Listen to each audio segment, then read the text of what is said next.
Berapakah hasil 48 bahagi 6? 46. Yang di Anwar Ibrahim. Chậm jawab please pandai. Apakah kata antonim bagi perkataan tinggi? Tinggi, panjang. Lawan dia. Lawan dia. 1-0. What is the past tense of verb go? Wait. 2-0. Berapakah hasil 48 bahagi 6? 46. 6. Bukan? Berapa bagi 6? 8.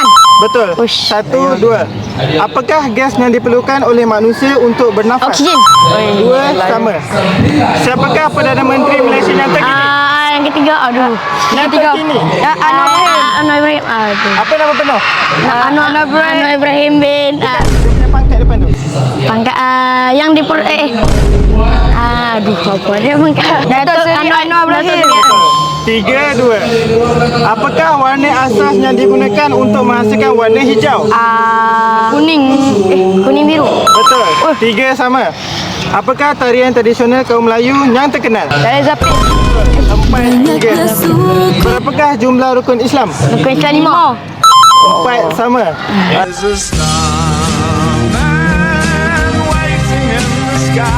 Okey, soalan